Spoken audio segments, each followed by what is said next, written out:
Mbote bandeko balandi, mbote Kinshasa, mbote Brazzaville, mbote nzinga. Sai na motema pona kokutana elongo na baye yangai ba vrai Congolais. Bozali ebele liboso ya bitando ike na bino pona kozela émission du peuple plus 243 émission ya ba Congolais mingi émission ya ba vrai Congolais na Kinshasa, Brazzaville, nzinga pe na mokili bozo landa biso à travers le vrai Congolais TV wana chaîne ya ba imboka nyonso. Voilà, le vendredi nazalaka na habitude ya kozala na ba banaliste ba politicien ba imboka ba journaliste po na kosolola maye mazali koleka na mboka na biso pona lelo très spécialement tokolobe la sortie ya gouvernement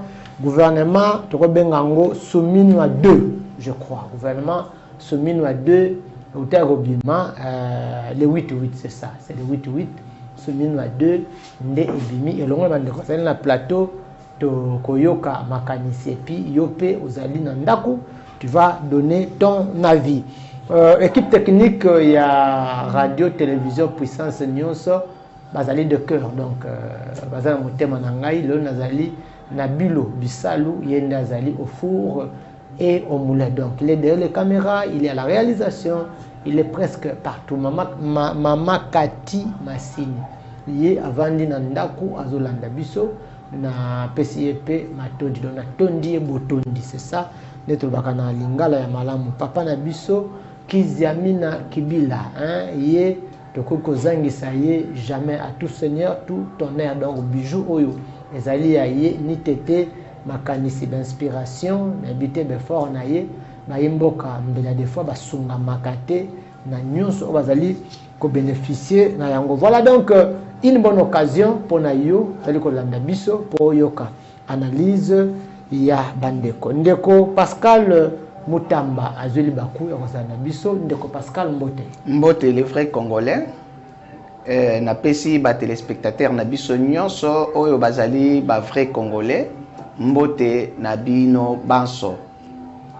Voilà, ndeko Pascal Monie azali parmi ba cadre il y a IDPS à Sepeli kozana biso lelo. Je crois que c'est la première fois na plateau oyo, mais je pense pas qu'ils en ont souka, c'est ça. Oui évidemment na kokipe ko se présenter o ba moninga lelo mbala liboso nazali Pascal Mutamba Mokolomboka.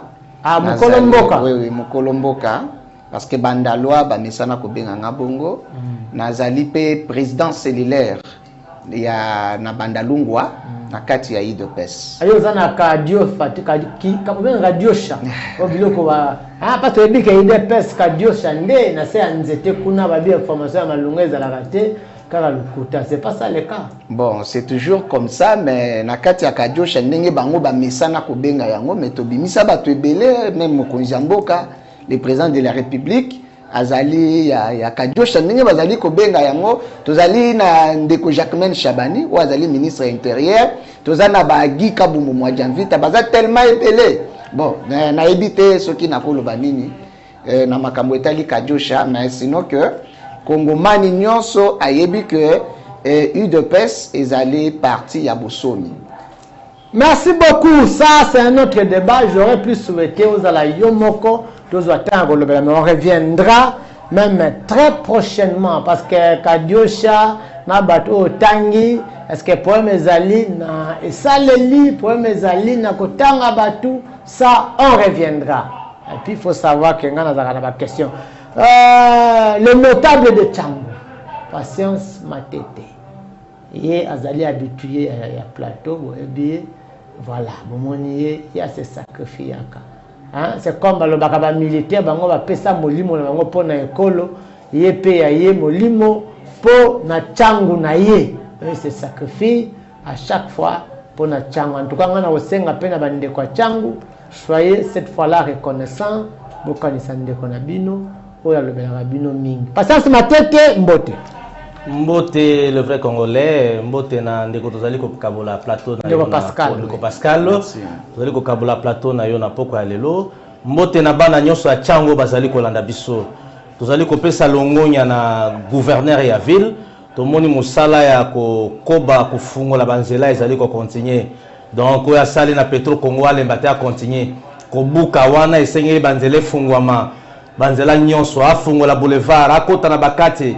À côté la biso na ba Sainte Thérèse de Kolo ba couloir nyonso efungwama balabala ezali wenzete balabala ezali sika ya garage te balabala ezali sika ya mombongo te balabala ezali esika oyo toyi ko sala bar pété donc balabala esengeli za la balabala pe toyi ko tonga bureau du quartier te balabala toyi ko tonga ngo lopango yo be conteneur to pe ba tol ya la police pété donc to pe si son excellence Daniel Bumba longonya na oyo azali kosala na bana ya Tchango pe to constater bana ya Kimbanse ya deuxième république tracteur eza déjà na nzela wana to lobelaka mikolo nyonso remblage ezali kokoma ekomi pembeni ya paroisse Saint-Baga longonya na reprise ya misala tozozela nde batela biso béton na nzela wana bana ya mokali pe balobi longonya bazozela lokola nzela ekosalema wana tutala na oyo ya Rocardo ekopesa pena longonya na nzela ya na uti kote kuna libulu wana ya dokolo na uti mokali eza kaka.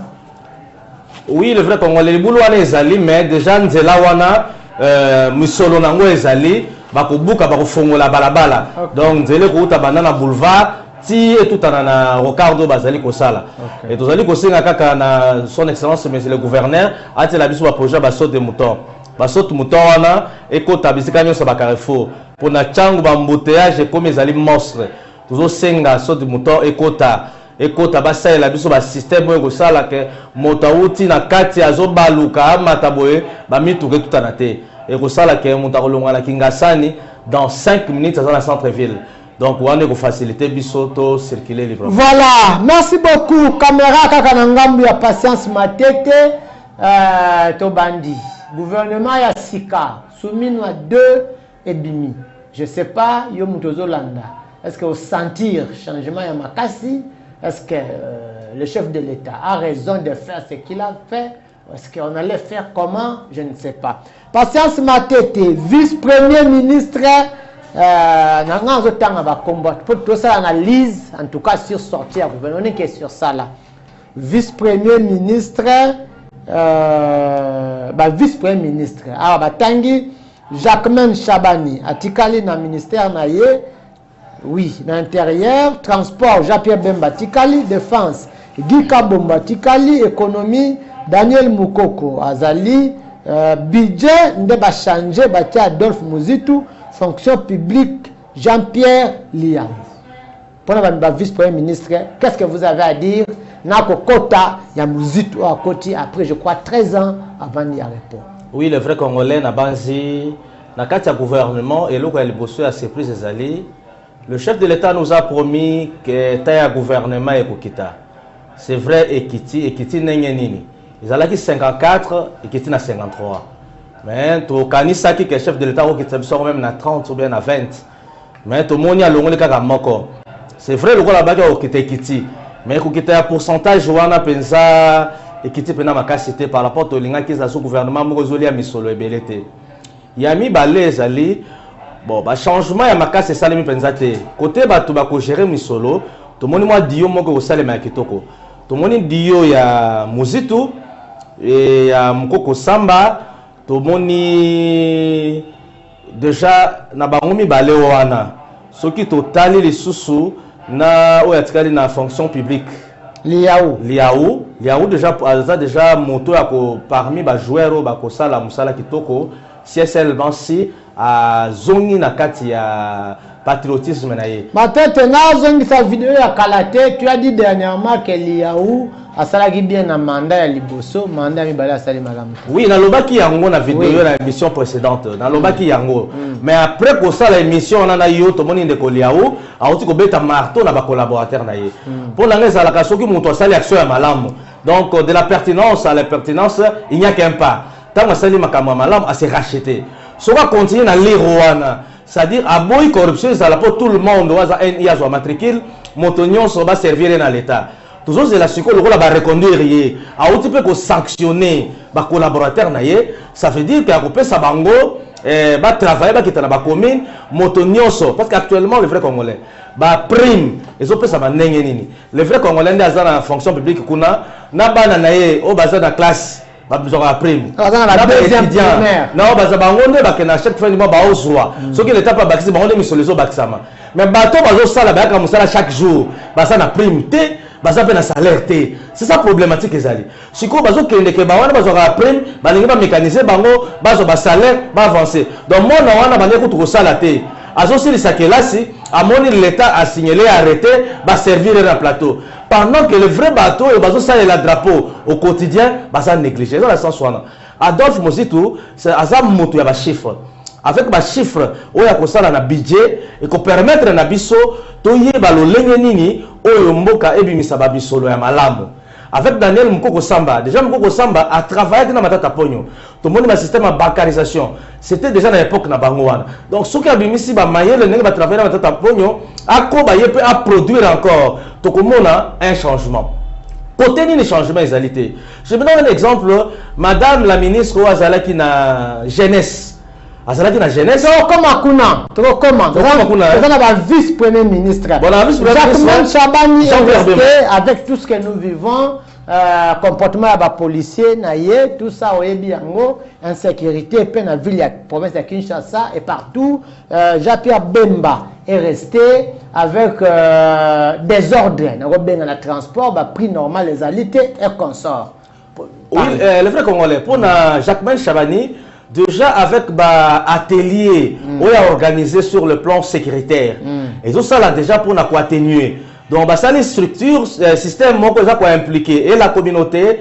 et donc la société civile ils ont quoi impliqué chef de quartier chef de riz na konzi bourgmestre et les autres na la police le lien ya rotala pour na leader d'opinion ya ko silisa on le conseil local de sécurité le collègue a aussi les insécurité et ça déjà ba innovation biloko ya malamu et c'est l'inde kokoba biloko to monia sali ya malongate ezali ke ministère d'intérêt zokoza misolo ebele mais ti le lopo ba tongela biso ba bâtiment propre to zo ba misolo ya ba japonais to zo misolo ya libanda to lingi mona mboka wana c'est quelqu'un aza peu patriote aye ba lolenge nini biso mo ba congolais to se prendre en charge police na conteneur et là to ababi misara mbongo s'il faut to defa misolo la banque mondiale ou bien biso moto produire misolo to so ba mapango wana ezala uniquement ba tongi ba poste ya police mais ezala bala lisusu te tawo kolonga na balabala ezala loko moko ya malamu côté wana aussi c'est quelqu'un a sa personnalité to yena côté ya ndeko Jean-Pierre Bemba non police nan recyclage mutation permutation ya ba policier oui bon côté ya mutation ya ba policier côté ya d'abord to bani ya recrutement recrutement ça ba misusu manière ko recruter déjà ba baza na carte déjà moya ko longola bango esate il y a des colonnes il y a na ba musu ba yebi na éthique na déontologie te ezo senga nini na ba baza déjà comme ba policier il faut que ça la bango ko recyclage pour ba baza la notion te ko pesa bango formation le lenge ya ko sala malam faut ko équiper bango il faut que zoa policier moko te azala NI moto ameka mundu ki batuna age na été c'est-à-dire à côté ka moi ça zala na nzala te azala libota ye mo place na kolia salaire moko décent pour la policier ba kutio na mbeba prison pe ba longo liyo na musala na yo to komona déjà ko zala malam ba formation ezala pena ya makasi pour na ba policier chaque mois chaque trimestre policier moko ba kotika ye na poste na été avant na commune moko to pe na sous-set moko pendant plus de 6 mois non à se familiariser avec les inciviques avec les colons et autres avec les bandits donc après 3 mois il faut pas permettre bango donc ça la Kinshasa ça la rotation ozalaki na lemba après 3 mois longo lemba ke gombe OK bon ne bazo tambola bango zonga na point wana te et osala ke basala musala na bango malamu donc na côté wana Jean-Pierre Bemba rapidement avec tout ce que nous vivons il y a transport bon, je pense avec ndeko Jean-Pierre Bemba na yebité ce qui critère nini basala ki pour ba garder il nous a promis plus de 60 avions na mona avion moko te na yebité ce qui ngande misu na ngande peut-être na bosani dans un moto donc moni yangote ndeko Jean-Pierre Bemba azana tête ya transport na ville province ya Kinshasa tozala ba transport tozala ki na ba transport ebele ya kitoko ba deko mama bato Pour le moment, dans nzela tout le monde a transporté. Ce que moni ba transco, ils ont sous ba mituko ils allaient dignité ya kotambo na la carte ya capitale. Or, déjà ba lobaki na biso moto so ko fabriquer to ko monter ba transco na ville province à Kinshasa. Ba mituko to montaka yango to montaka te. Est-ce que etambulaka wapi? Donc le vrai problème est dans le transport et le qu'on a ya kotala ya liboso nani yango wana. Ya mi balé ba masuwa chaque jour un sujet congolais a koufaka na naufrage. Mikolo nyonso ba koufaka na naufrage. Eza na lac Maindombe, eza na lac Tumba, eza na fleuve Congo, eza na rivière Kasai. Baza ko koufa mikolo nyonso, eza na rivière Lukeni. Donc les gens meurent au quotidien. Pour la nini, il y a en tête. À l'époque, il y a ba belge, tout ça là qui n'a pas même ba bac. Na niveau il y a ba lac, ba tchaka ba bac. Il faut commander pour bato bakotambola na ba mai wana o esilika pamba pamba etomboka ça ba vague.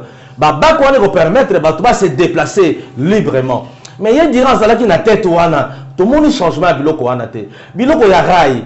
Balobaki na biso tant tanga sans le chemin de fer le Congo ne vaut pas un pays. Moyen de transport o ya kitoko eza yango wana. Pendant combien na tête il y a transport. Chemin de fer boni à réhabiliter peut ba 13 ans koleka pour que Congolais atambola na minute. En réalité la Kinshasa, mutako fa na Kazangula sala na Kinshasa. Mutako sala fa na Kasumbale ça train à grande vitesse électrique dans une heure du temps à Kinshasa, azo travailler na les soirs azongi na. Donc les abiloko moko boye il fallait ça. Mais to moni yangote. Mais to muso mona bazongi sele sous ministère wa.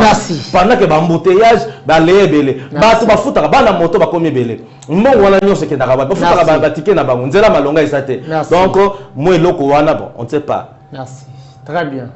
Merci beaucoup patience ma tête. Ndeko Pascal Moutamba, cadre de l'IDPS. La même question, on a tout Ndeko Maté, tout ça, on a vice-premier ministre. Dans le Baki, Jacquemin Chaban, certainement il doit être de l'IDPS. Azali, Jean-Pierre Bemba, Azongi, Guy Kabombo, Mwadi Ambita, Azongi na défense, économie Daniel Moukoko Sama, c'est ça, hein? Azongi, Adolphe Mouzito Ayoko Kota na Liaou. Qu'est-ce que ces gens oyo bazongi basali oyo koloba na peuple oyo banangate pour ce kosa ce n'est pas mon problème balande bazoyo kayo. Qu'est-ce que ces gens ont fait pour que base la reconduit? D'abord, premièrement, j'espère que Ezali tout d'abord n'a pouvoir discrétionnel et à chef de l'État oyo asali à reconduire Bango en fait.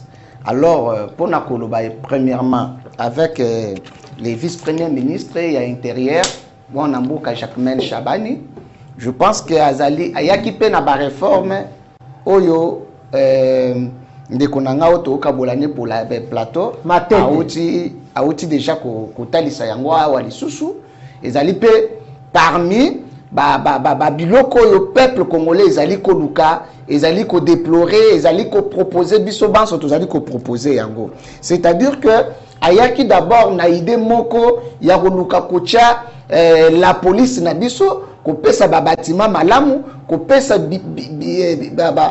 bisika ya malamu et ça la été la police ezala honorée. Donc yango déjà ezaki déjà un pas oyo kongomani nyonso. Il proposait déjà. C'est une proposition qu'on a proposé. C'est-à-dire que tu allais encourager pour que Akobana Yango peut-être Mokonzambo Kamonaki déjà les kanisikati naye avec que non essayeli ko reconduire pour que Ayeba na ku silisa mission oyo azalina yango et surtout structure oyo basila ki na ko créer na kati ya ministère ya intérieur oyo ko sala collectivité ya batu nyonso yo bazali ba hauteur ya sécurité ya ville ya Kinshasa, entre autres tozali na ba chef de rue, tozali na ba chef du quartier, tozali na ba conseiller communaux, tozali na ba bourgmestre, donc toza tellement na batu ebele oyo toko sala collectif wana pour que et renforcer sécurité na ville ya Kinshasa. Toi lisusu na ngambu ya transport mwana mboka Jean-Pierre Bemba Gombo. Je pense que na mikolo utaki koleka tomonaki mokonzi ya mboka kitaki na Kolwezi na mboka ya Kolwezi avec le VPM Jean-Pierre Bemba accompagné des autres ministres ya gouvernement Souminu 1 bakendaki kuna pona ko inaugurer initiative oyo mwana mboka Jean-Pierre Bemba achaki en place oyo salaki epesa biso des avions ezali ba initiative oyo alakaki biso baza en cours ya koluka pour que a matérialiser promesse oyo apesaki na bana mboka. Je pense dans tout ça yangonde mokonzi ya mboka na pouvoir discrétionnel na ye alobi que non esengeli a reconduire bango pona baluka lolenge nini ba matérialiser promesse. Toye na mwana mboka Gika Bombo Mwadjanvita wazali ministre ya défense. Les gens sont en train de se plaindre. Rebi makambi ya défense, les gens se plaignent et puis mais azoi quand même hein. Qu'est-ce que les gens doivent se plaindre? Non mais non mais par exemple Makamba Guerre Mata qui vous avez vu avec moi que d'ailleurs Jean-Pierre Bemba l'a taxé aussi dans le titre Moussous quand il sensibilisait les gens et il m'a dit de défense ça va moi je ne comprends pas le ministre de la défense a parmi les ministres il y a mboka na biso na secteur de défense wana oyo a sali quelque chose de bon c'est-à-dire quoi na moment il y a batango ebele ya ba gouvernement ebele lekaki na tomona te ministre ya défense azaki vraiment na fond lokola mwana mboka Gika Bombo Mwadjanvita preuve ezali tangu bakangi biso Bukavu na Goma rebelle atikala ko avancer te rebelle atikali ko avancer te donc mwana mboka azali toujours au fond na ba généraux na biso batu o bazaki habilité ya kosala défense bazalaki là et lui d'ailleurs a pensé que ba initiative moko très capitale. J'espère que accord Tosignaki à l'époque accord oyo et salaki que épée sa biso ba munitions Tosignaki na Chine, j'espère si je m'abuse pas Tosignaki na Chine, c'est lui qui avait proposé accord wana. C'est-à-dire que Gika Bombo Mwadjanvita na ministère wana ya défense, il a beaucoup fait. Il a beaucoup fait mais les gens bazoluka vraiment ko pesa baninga chance te. J'espère que dans les jours à venir na ko revenir awa pour na tomekempe ko établir tout ce qu'il a fait na secteur wana. Merci beaucoup. Tozo rapidement pour nous Nandeko Daniel Mukoko Samba. Je pense que depuis na avenir na ye na kati ya gouvernement Souminu biso nyonso tosali constat que ameki ko stabiliser dollar depuis tellement à 28 000 kino lelo banda za wana kino za 28 te za 28 nanda dollar eza 28 000 te mate dollar za combien lelo 28 te 28 500 c'est 28 000 nous sommes toujours dans les 28 000 c'est 28 000 c'est bon oui alors to moni que non mwana mboka abundi makasi lokola balukeli epé joueur moko ya makasi Adolphe Muzitu oyo biso banso toyebi lolenge nini azali kosala musala lolenge to oyo asalaka musala. J'espère que cette fois-ci aye lokola médiateur numéro 10 pour na appuyer musala wana ekende liboso to kiti lisusu na fonction publique oyo le VPM Jean-Pierre Liaou en tout cas lelo na ebité nini na koloba pona ye parce que ba fonctionnaire nyonso bazali vraiment ko gérer sur lui ma tête à oboya yo loba na lobby tous les fonctionnaires azali ko gérer sur Jean-Pierre Liaou parce que a memeli bango ba réforme a pesi bango valeur a valoriser bango et ça avec le pouvoir discrétionnel ya mokonzi mboka. Je pense que yé à Banzaki pour recommander s'il vous plaît et puis quelque chose de bon oyo na salué na kati ya gouvernement oyo Souminu de nazali ko remercier mokonzi mboka pour na importance oyo apporté sur nos ministres de l'UDPS.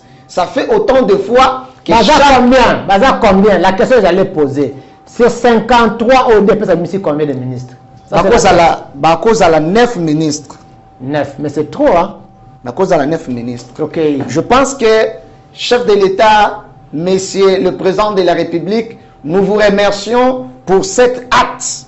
Oyo Outiko Sala na confiance, Oyo renouer l'issoussou, na ba ministre na biso, il y a eu de peste. En tout cas, je les salue aussi. Na bango ba ministre ango, parce que au début, il y a Soumounou au début, to sengaka na bino bosa la biso sonité, nenge baninga olo baleka leka. Félicitations à son excellence Jacquemaine Chabani. Félicitations à son excellence Guy Kabombo Mwadjavita. Félicitations à son excellence Jean-Pierre Liaou. Félicitations à son excellence Doudou Famba. Félicitations à son excellence Roger Kamba. Félicitations Nabino Banso pour na musala malamu. Merci. Vous mettez un peu pour retenir. Merci. Atmosphère Oyabiso. Merci beaucoup. Merci. Bon, ça là on a un message. Hein. Le numéro là n'est pas sur WhatsApp. Donc comme là on a appel na Oyambate. Bon, ça là on a un message par rapport à ce que vous entendez. Le numéro on a Oyambate. Bon, ça là on a un message. SMS on a bien au kala. Ça fonctionne plus sur WhatsApp ce numéro. Pour ça, on a un message. Normalement, les appels, je ne peux pas prendre. Vous voyez qui va félicitation. On a félicité parce qu'ils sont du parti politique ou parce qu'ils font bien le travail. C'est à vous de nous répondre. Patience, Matete. En tout cas, il y a beaucoup de questions. Il y a sauté pour nous avoir des questions. Il y a moko. Donc, il y a un vice-ministre. Pour exemple, la question à poser, constitution du gouvernement, pourquoi la modification mouké, tout ça. Mais donc, il y a un vice-ministre. Le vice-ministre, nous avons la vice-ministre des Affaires étrangères. Noëlla Ayena Gato. Ou Azalaki na jeunesse. Na jeunesse. En tout cas, qu'on se le dise. Qu'on se le dise. Qu'est-ce que cette dame a fait? Poison atteint vice-ministre. Papa Matete Mutuna Yangwana. Oui, le vrai Congolais n'a évité, c'est vrai, et comme ici, population congolaise. Azalaki na jeunesse, tout le monde a kinde ba fiche à minene ou ataki. Mais tout cela qui mingi pour par rapport à cette jeunesse. Aux autres mola Mutuna sema kololikolo. Jeunesse na biso, surtout la jeunesse quinoise. Où ils allaient plus désœuvrer, baza épelé, baza wana ba délinquant, ba melidiamba, misu subya malamu bazale, misu misala ezalité, bazala qui na posa ya formation, ya éducation, ya conscientisation pour ba ye ba lolengi ya kolenga mboka. Mais misala wana esale makite. To moni mandat na ye esili, pouf, a commis vice-ministre ya affaires étrangères. Mais n'ayez est-ce que maman, j'ai dit, peut-être à proposer qui, a joué une affaire étrangère, et ça, la dame, moko babeng maman Wagner, elle est excellée à salir salaire à Kitoko. Azali. Et ça m'a quand même diplomatie. Dis-moi, c'est là qu'ici, bateau qui n'a pas négocié, ça n'a arwana. Ce qui maman Wagner a belli, on t'a remplacé, c'est cette dame-là, représentée, et c'est, oh, tu dois être sur la la jeunesse. Mais na yebité, na profil nini, na compétence nini, na ba, moi na ba poto ezalaka, ko ti apenza ba to ba yebi art ya ko négocier. Tant boza ko négocier fruit et bimi, attends on peut critiquer, mais au moins tout ça a quelque chose. Donc pour nanga vraiment na yebité, mais c'est un coup d'épée dans l'eau, hein. Merci. Prophète m'alerte. Critères, qu'est-ce que vous pensez? C'est pas vous qui avez nommé, c'est pas vous qui avez constitué ce gouvernement. D'abord, nombre ya batu oyo ba koti na oba reconduire wapeleke belé en fonction ya nini batu belé batika soke belé batikali. Bon, ngane sa lecture na ngai na moni balongoli ka mutu moko ba no beta jouer match kitoko comme on est constant mutamba. Pozala ki équipe ya 44 balongoli moko tikali 54 plutôt hein. Oui, 54. Balongoli moko tikali 53. Et joueur au Congolais, il s'appelle Constant Moutamba. Il a un nom. Il a un nom. Ce quelqu'un, qui a contre anti-valère. Quelqu'un qui a sa dignité dans Congolais. Aux Alamobola et à la riche. La justice doit être neutre. Justice, c'est une lumière, il y a peuple. Et ça, la tête que nous mosolo, na kei kosamba motambo wa écraser non. Actuellement, nous sommes somba na justice na biso. Osana mbongo te, on perdre procès. Osana mbongo te, on s'extrait à jugement te. Osana mosolo te, donc muta kolandela yo azate. Mais avec lui, il y a une réforme. Les magistrats vont interpréter la loi. L'État va protéger la population. Les magistrats vont dire complot et salemi. Merci. Voilà, Patience Matete a dit ce qu'il a dit.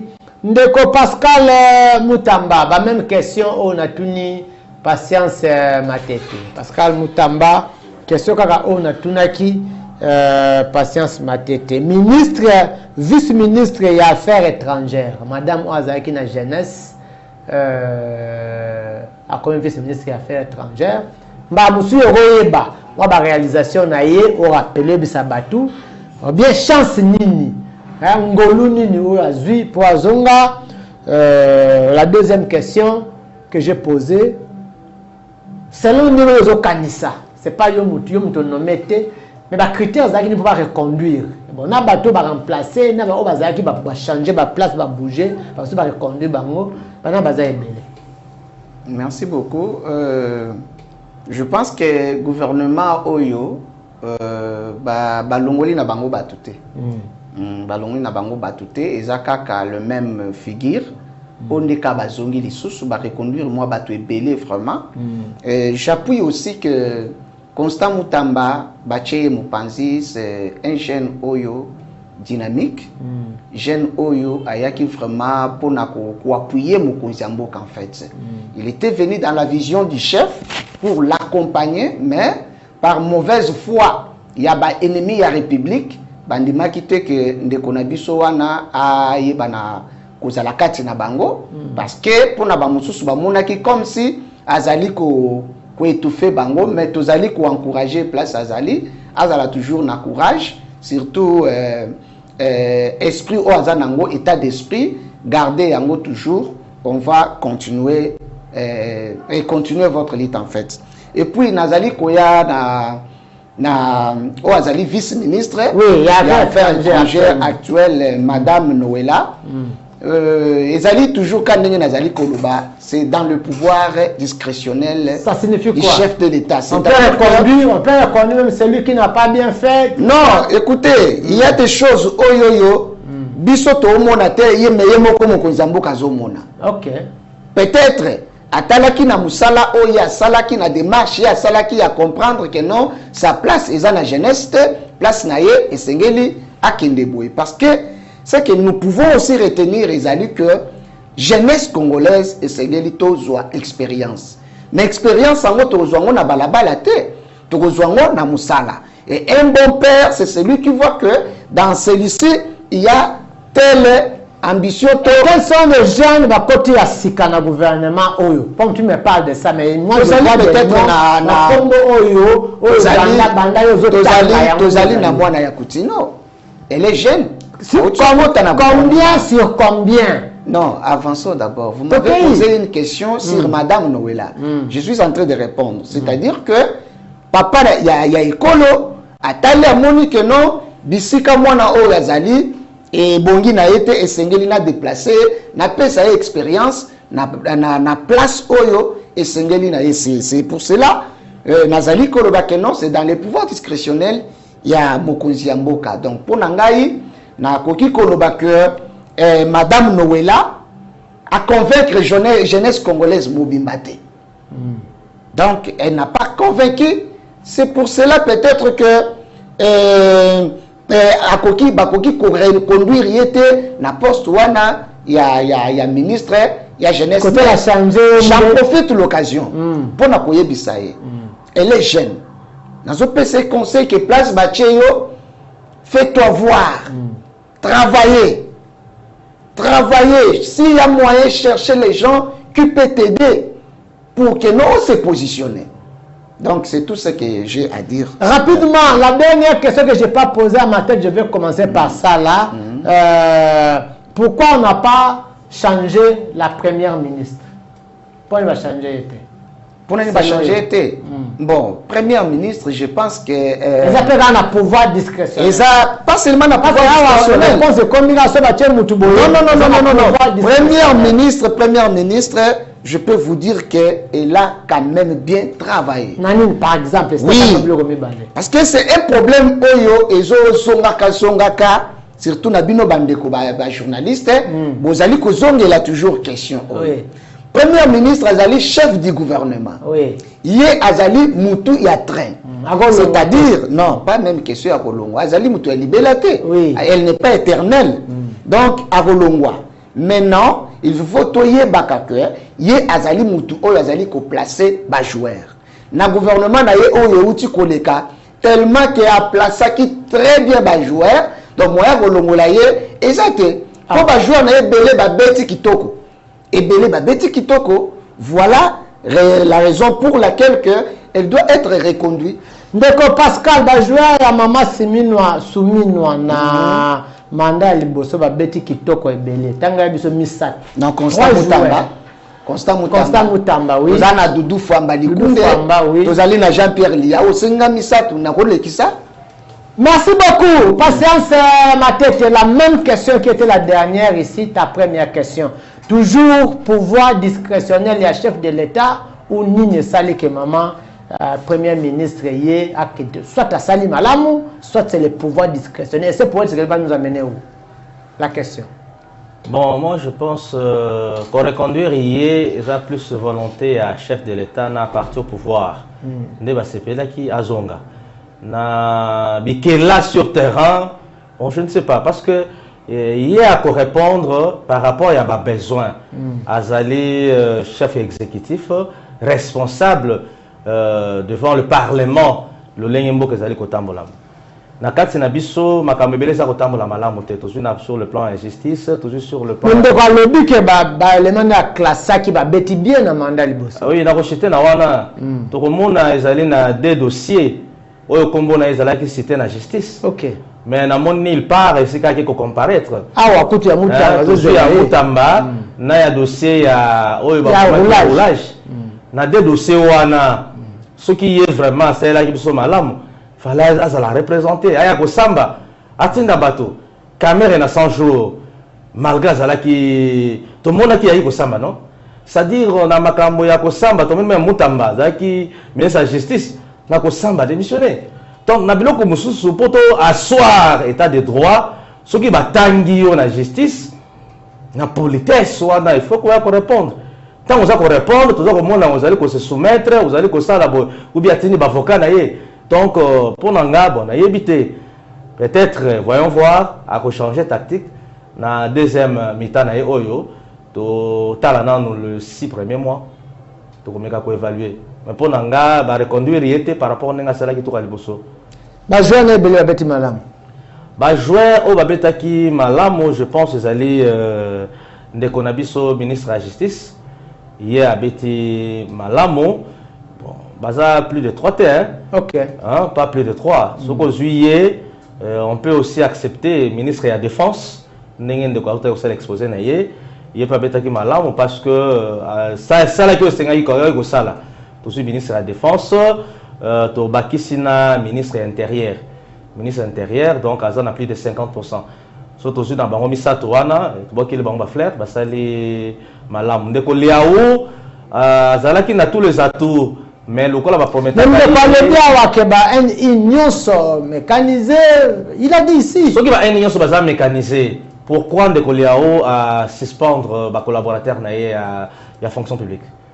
C'est parce qu'a trouvé la corruption. Le vrai problème, auparavant, nous avons un plateau, nous avons dénoncé que ça la négligé. Bon, nous avons le kuta. Il y a maintenant à s'imprégner. Il y a un autre qui va faire à Zonga. Dans le premier mandat à chef de l'État, et ça là, le ministre mon côté à travailler le Golan de Koliaou. Non, la vérité, il fallait que tu sois le même monument. Mais dans le deuxième mandat, peut-être va promettre qui est selon la rumeur, il fallait ça la premier ministre. Le Golan qui a un côté, à ça qui découragé. Au moment où les joueurs sont démotivés dans le terrain, na talent na expérience ndeko Liaou na deuxième mandat chef de l'État na gouvernement Souminois 1 après ça qui nyonso na été là je vous dis vrai c'est un garçon très intelligent et talentueux mabimi ça qui est intérêt na nyonso te espérons siko n'engoti ko suspendre ba collaborateur na ye abimi c'est la biso donc il a encore beaucoup à donner pour naïe parce que c'est quelqu'un vraiment avec ma réforme dans l'administration à Koumemamboko yo liboso. Le nombre, l'effectif, la question qui viendra ici. L'effectif, chaque fois de la criaka, effectif, mais apparemment, Boujarate, quoi, qui t'a pour un quota ou pour est-ce que les critères au gouvernement, c'est pour le quota ou les estimations même basées à la 50? Moi je pense là pour un quota. Parce que surtout déjà au moins le gouvernement Oyo, ne combien basé dans la D. Hein, tu suis dans maman F Bazaïba, basé dernier balai. Or, tout ça bande de loko la Gabriel Mugata Kamakele le wana, ba pesiel et le côté. Moi qui a député. Non, moi qui a député. Est-ce que vous savez c'est quoi? Moi qui a une union sacrée. Non, c'est une union sacrée. Ok, moi qui a une union sacrée. Il y a combien de députés? Non, problème est qui d'abord? Problème de Zaboye. Dans l'union sacrée, le président Félix Azala qui a accompagné n'a pas collaborateur n'est belé pas ma président. Alors, la publication à Seni, et ça n'a pas eu parti bah c'est qui va bimi. La publication il va conseiller communaux, et ça va partir va bimi ça, monsieur bimi ni eloko ni eloko. To lobité que ba on a bazana ba touté bazana ba tamaye, bazana ba compétence. Mais na oyo ne kona biso aloba qui sont nommés, ba on va combo bimité pour te condamner ba on a ndenge. Mais au moins le chef de l'État y est bas, à travailler quand on a député. C'est quand même une union sacrée. Comment on crée une union sacrée? Bah partout on a accompagné, bah ça na bateau, bah ça rappelle mes fichiers na yo, bah ça bilongi na yo, bah ça moula na combo na yo. Mais gâteau ça partagé seulement na quelques bateaux yo c'est fait le cabal gâteau. Moi je peux comprendre beaucoup le ministère, tu es la entreprise. Aujourd'hui, parti tel, oh yo, vous avez la député, zo entreprise songolo, parti boy, zo, masanga mon nom, yo zo boy, kingani zo boy, zo. Non, se retrouver. Non, on va parti te. Bah pour la partie te, dans le magasin, ça la te. Nabi boy, mon est biso boy, hein? C'est-à-dire à un moment, to swing ngolu a retable dans la partie nyonsa Congo. Nous avons eu, pour moi c'est une grâce. Pour y pour nous la rater moi c'est ko tangate. Bon, on va dans la partie te basé délai. Parce que le vrai problème, na Congo, to komina nous n'attendons que ça et la cerveau te. Que ça la cerveau ça la moto avandi, albi na ngina nommé ba tu na ngina sala nini, a komi ko luka ba cerveau, ba benga ba oiseau rare, ba benga ngo ba technocrate, ba benga bozo luka ba expert à la matière. Congo ça la nengo wana te. Congo muta otala, atali famille politique na ye, atali famille biologique na ye, na o travailler na bango. Yo so ko fandi wana, ambedo abeto kara. C'est un peu ça. Donc, tout ça plus dans la ventriote, nous devons gagner dans le Congo. Ce qu'il y a un esprit qui bon, c'est esprit qui est dans le cerveau, on se retrouve le col de constat mutamba. Par aussi, ça touche dans le carré. C'est bon, nous avons la combien de nombre.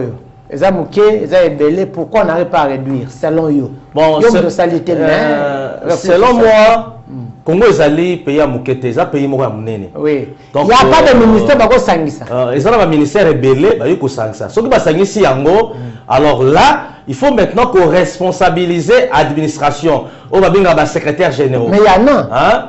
Non, Bazali, même si ça a une étiquette, on a plus de 9 mois, il y a salaire, il y a retard. Bon, il y a Bissanga Chikoyo. Là-bas, ils ont dirigé. Ils ont dirigé. Est-ce que le ministre de transport a la Kabilo Konyo Soda Baonatra Wana va bouger? Est-ce qu'après ce compte rendu à Baonatra Kunana Banning Bazana Baretara Paiement Banini après c'était. Vous voyez, Bissanga Chikoyo. Ça dit, ils ont le Kamoya Servote. Nombre, il y a un ministre, à Tatobito comme un 100. Le vrai problème est d'aller dans la place de 13 000. Il faut pas réduire le salaire. Si on a fout un ministre son salaire à $3 000, tu as un candidat ministre qui là. Et comment c'est que quand $3 000, c'est un homme d'affaires. Le ministre, un député, Bimi, il créé une entreprise, il faut impoter. Le bel Kabila, la famille, voilà. Il faut impoter. Mais on petit lelo, Babylone on a pas intouchable. Nazoya le fait congolais. Rapidement. Nazoya, na kutana ndeko moral bi ala ndaki émission na biso précédente. Bon tozwa ki ndeko na biso ozaki ancien vice-gouverneur c'est Coco. Ok. On a le baki par rapport à ça là qui à l'époque on a avant gouverneur pendant soit avant on a mis ça là boy. Tout soit qui est tout soit qui est modèle tout le baki naïe. Mais à révéler l'histoire lobby, il paraîtrait ma parole ton ami en face échanger au ana. Ça de cocher Coco. On de cocher Coco on t'avait ko buka to na kingabwa. Ya on a profité na micro na yo on a acheté peut-être. C'est buka na kingabwa au ton na lem. A retirer biloko wana ba buka de condamner le bomba à fond la sauver. Merci beaucoup, Patience Matete. Mais j'allais te poser une question avant que tu aies de Pascal. Entrée à Mozito, entrée à Mozito dans le gouvernement, c'est pas une trahison? Non, non, trahison de qui? Non, Mozito a trahi pour servir la République, et ça le rôle à lever pour voir le drapeau. Ce qui a lobby awa. Peut-être que c'est une mission non seulement sakala, autant que le ballon seulement sa vidéo. Et ça la mission sakala, tu critiques le gouverneur. Ce qui est là, on va payer ma fleur. C'est-à-dire, il n'y a pas en politique, ça a tête de tel place mon corps. Et ça a statique, mais ça a dynamique. Ça bouge par rapport à fait. Donc, dans la minute Oyo, Mozito Nengaye, surtout la poste à Congolais à la malam dans Bokanaye. Toi la poste à Congolais qui est dans sac, dans France, dans les États-Unis, ça a aussi ma magie, qu'on a un bipote qui toko. Bah, comme la toilette, dans le lobby qui est la combinaison, le pain, on a bon ici. Non. Toi la poste à Yaza homme de chiffres. Tant qu'il y a déjà côté, ils ont le malam. Mais à côté de l'intelligence, on a qui na yango. À Tiango, au service de la République, à travailler 7 dans 9 dans Daniel Mukoko Samba. Ce qui va travailler, dans Bandeko Bakutiwana, dans 3 mois, tu as une solution. Ce qui dans 3 mois, tu as une solution, je vais critiquer dans le Sénat, va changer ma ministre. Merci beaucoup, Matete. Patience, merci beaucoup. Pascal Moutamba, le cadre de l'IDPS. Nombre il y a 50, 50, 53, 54.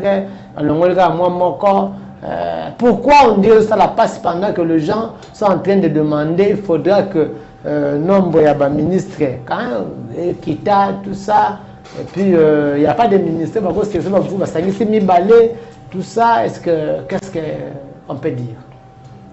Je pense que dans le nombre wana, ils allaient vraiment souhaiter na biso banso.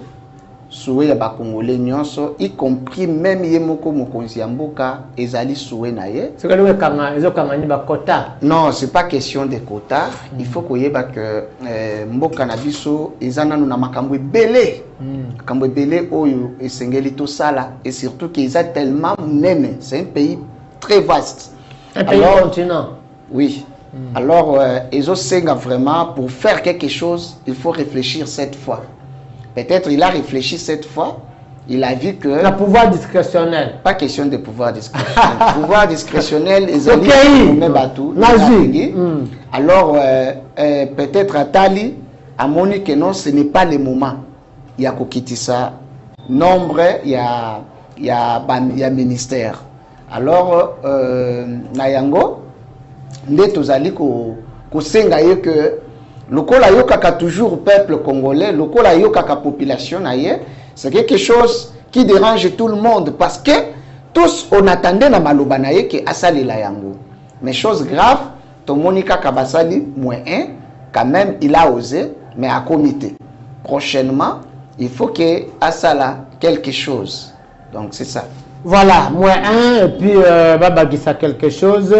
La question que je demandais, l'entrée à Mozito, et puis on écrit, les gens parlent d'un opposant, tout ça, et au côté on a pouvoir. Pour vous, l'IDPS, Paris gagne, vous avez opposant, c'est ça?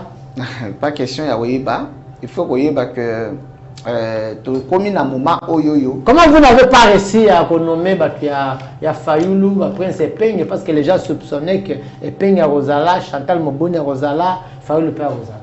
Comment vous n'avez pas réussi à...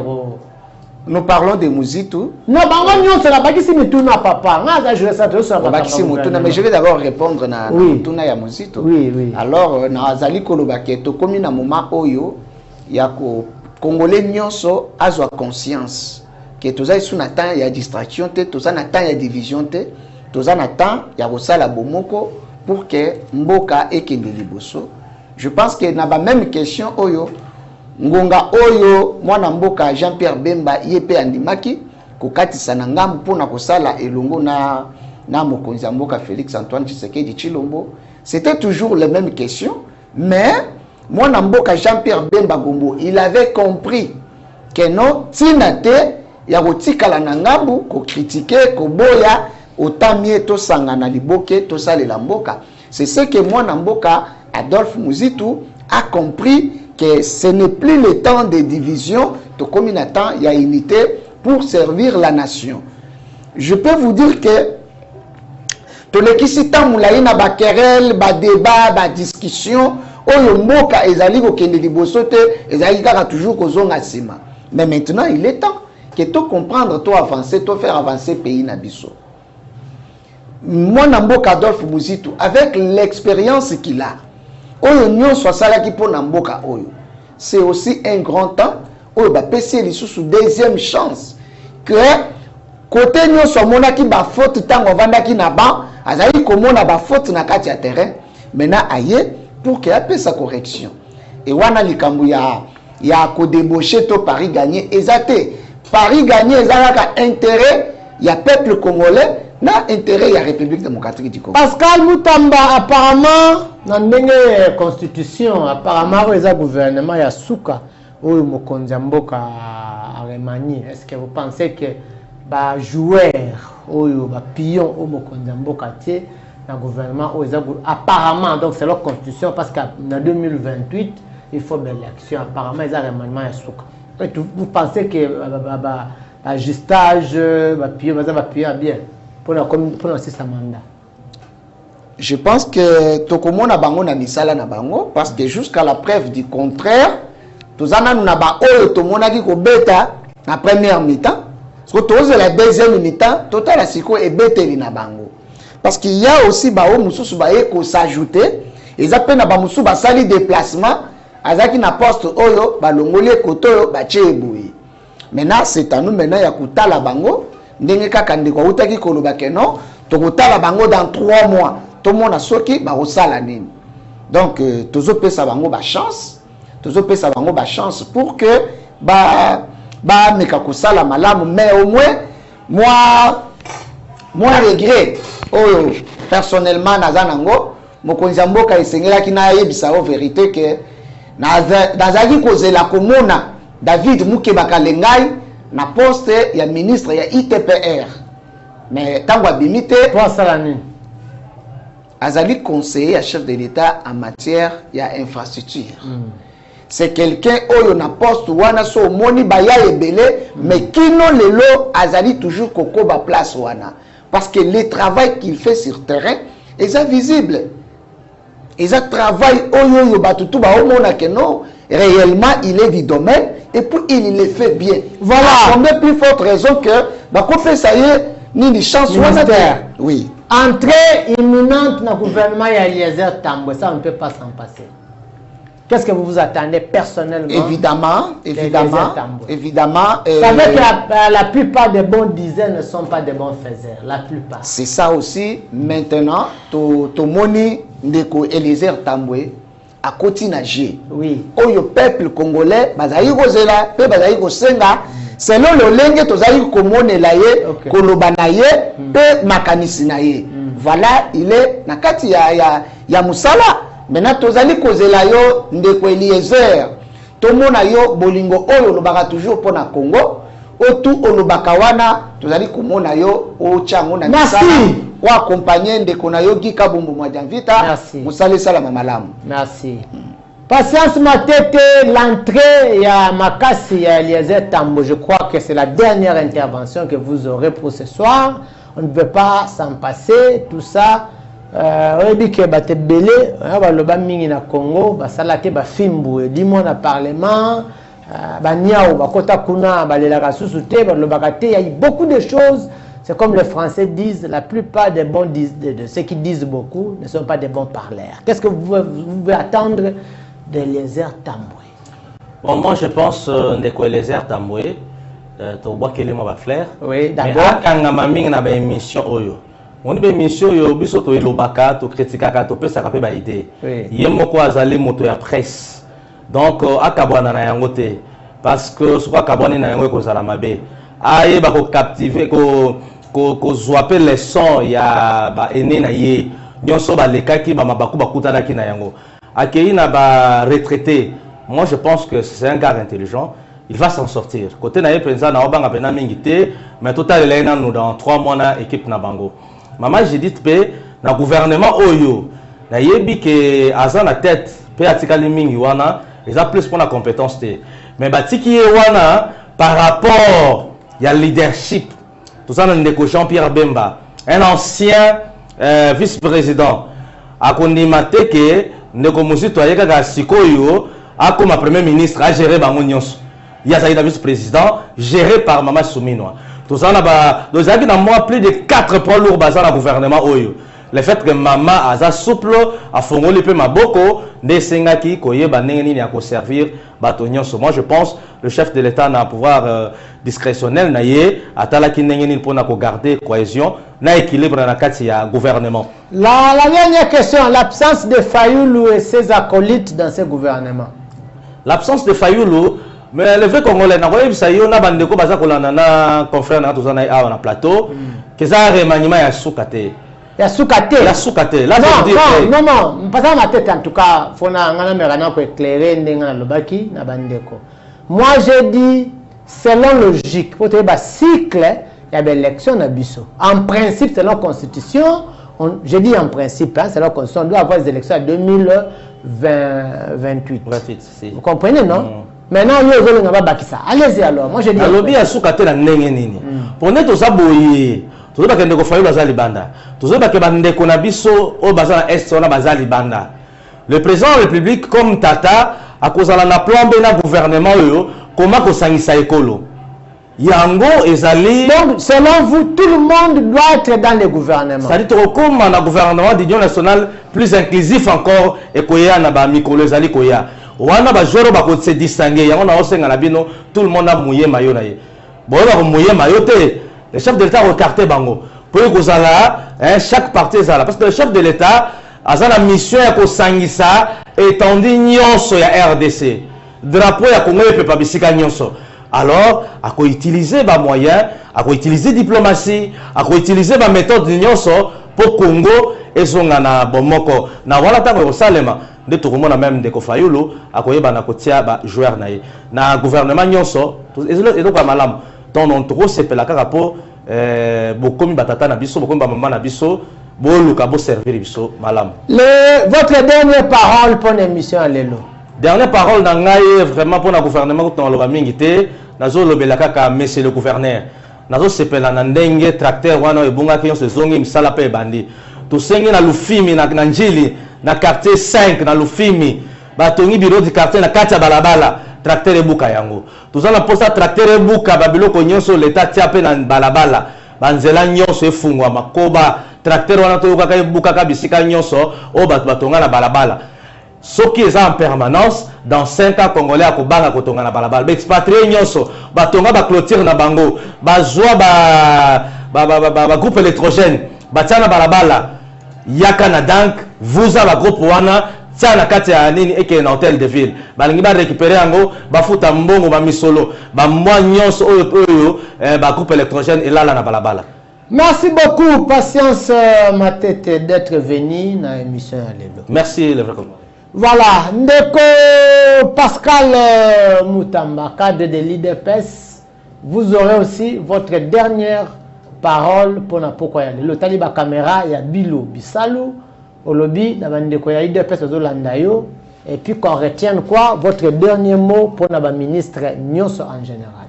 Merci beaucoup na Pesimbote na ba combattant Nyonso ya République démocratique du Congo particulièrement na bai oyo ya Bandalungwa Bisika Nazali mingi na monsieur le DG Graciel Loboka Songo DG ya RGPK oyo Graciel Loboka Songo wana zara bugu meske me adjoint ya banda le pindo fula Melissa Epema. Non, Ndofula yebi force ya Graciel si ce n'était pas Graciel. À l'époque à Graciel na Bandal na koki kolobano que Bandal et bana Bandalungwa ba yebi. Bayebi lolenge Graciel azaki sur terrain. Je vous dis que Bandal ezalaki ko vibrer à l'époque il y a il y a Graciel Lobo depuis Tokenda. Excellence Ndofula Zoko ça de l'autre côté, bon, on n'est pas là. Au moins, je disais que pour preuve d'ailleurs, ce qui est na RGPK, Tokuta qui 8 mois il y a un paiement. Il y a des fonctionnaires, de l'autre côté. Mais quand il y a un bandi, qui n'ont le lot, bazalaka système moko, c'est ça. Bazalaka na système moko ya. Ceux qui te commis là-bas, 7e, 8e, 9e mois, bafuta makate, qui n'ont décembre. C'est ça, papa. Donc, barrière. Mais grâce à l'obo, abongise li bango. Il est fait, bosangani de bizibu na nani. Tozana droit. Non, yo. Tu pas finir l'émission pour la tourner. Pas une depuis Olinga Bitumba. Non, tozaka na Bitumba te, tozala kaka na. Tantôt. Non, bazali bana, c'est nos problèmes propres yandaku. Biso moko to bongisi yango déjà. Nazali ko bois kambela na ngai et pas ya Cordon Elikumbi, directeur de cabinet. Il y a ministère, il y a intérieur, il y a son excellence Jacquemaine Chabani. Nous vous prions, il y a pour ça la pression na Yemoko excellence Jacquemaine Chabani, ameka koko kisela biso, promesse pour na makambo etali, insécurité na ville, il y a Kinshasa. Fils Mukoko. Fils Mukoko azali malamu, les DGA. C'est ça. Permettre ngai. Rapidement bilo akatanga. Nazo pesa joyeux anniversaire à ma fille Wander Siowa Moulanga. Donc, joyeux anniversaire, ma fille bien-aimée. Na PCP, c'est Bambote Nangayi, na la secrétaire, ya cabinet na biso, na Kongo ya Rebecca Lobo, sans oublier Madame Chati.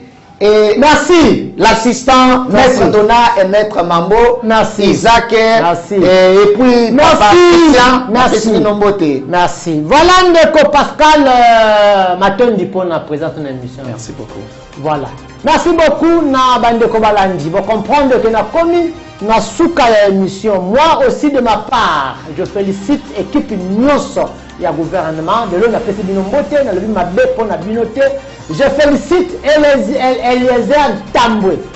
Je dis que nous sommes de Fouami et pas Nayo, mais là, je reconnais la femme qui va très bien travailler dans ce gouvernement. Elle s'appelle Madame Marie Nyangi au Aken Environnement. Ça, c'est un très bon choix, un choix impeccable. En tout cas, sinon, Ngai Nabino te Koutani dimanche à 17h juste pour de très grandes dénonciations. Merci.